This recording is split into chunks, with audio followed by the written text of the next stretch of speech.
नमस्कार, आप देख रहे हैं द हिंद 24 न्यूज और मैं हूं आपके साथ साक्षी।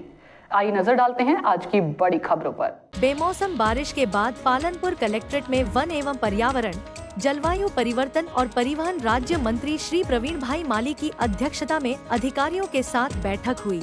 बैठक में स्थानीय अतिरिक्त जिला कलेक्टर श्री CP पटेल ने हाल ही में बनासकांठा जिले में कृषि फसलों की कटाई के दौरान हुई बेमौसम बारिश की पूरी जानकारी दी, जिसमें किस तालुका में कितनी बारिश हुई है, इसके आंकड़े प्रस्तुत किए गए। मंत्री ने कृषि विभाग के अधिकारी को बनासकांठा में हुई बेमौसम बारिश का पूरा सर्वेक्षण करने का सुझाव दिया।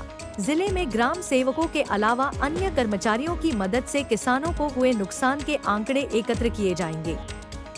मंत्री ने सैटेलाइट मैपिंग सहित तकनीक का उपयोग करने के लिए प्रत्येक क्लस्टर का सर्वेक्षण करने को कहा। मंत्री ने कहा कि मुख्यमंत्री भूपेंद्र भाई पटेल और राज्य सरकार किसानों के प्रति संवेदनशील है। उन्होंने कृषि विभाग को तत्काल हेल्पलाइन नंबर स्थापित करने को कहा। साथ ही उन्होंने किसानों द्वारा बनाए गए रिचार्ज को की सराहना की, क्योंकि बेमौसम बारिश के कारण इस रिचार्ज के माध्यम से वर्षा जल का तुरंत निपटान किया जा सकता है। इस बैठक में मंत्री ने अधिकारियों से अगले 100 दिनों में बनासकांठा जिले में किए जाने वाले कार्यों का रोड मैप तैयार करने का आग्रह किया। उन्होंने जलवायु परिवर्तन के विरुद्ध वृक्षारोपण, कार्बन न्यूनीकरण और नेट जीरो अभियान को सफल बनाने का आह्वान किया। इस बैठक में ईचा के जिला कलेक्टर श्री MJ दवे सहित संबंधित विभाग के अधिकारी और कर्मचारी उपस्थित थे।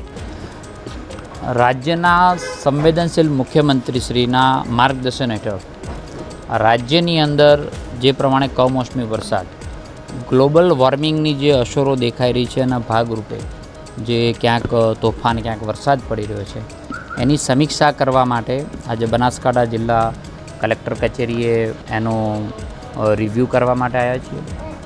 તંત્ર સાબતું છે, તેને જરૂરી જે સૂચનાઓ આપવાની હતી તે સૂચનાઓ આપી છે અને સાથે ખેડૂતને જે કંઈ નુકસાન થયું હોય એનું પ્રાથમિક દૃષ્ટિએ ક્યાંક સર્વે થાય તો ખેડૂતને રાહત થઈ શકે।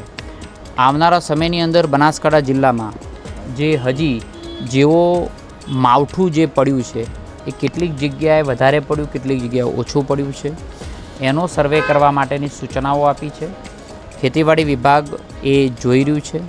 હજી પણ 2-3 દિવસ સુધી આગાહી છે તો દરેક ખેડૂત મિત્રોને મારી વિનંતી છે કે આપણે પોતે સાબતા રહીએ, આપણે અગમચેતીના ભાગરૂપે આપણે પણ સજાગ રહીએ એવી વિનંતી પણ કરું છું।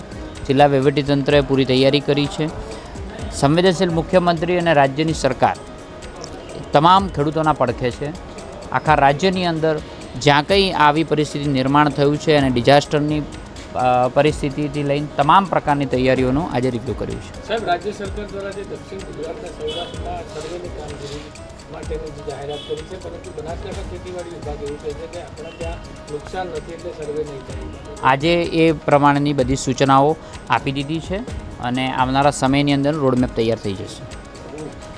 देखते रहिए द हिंद 24 न्यूज।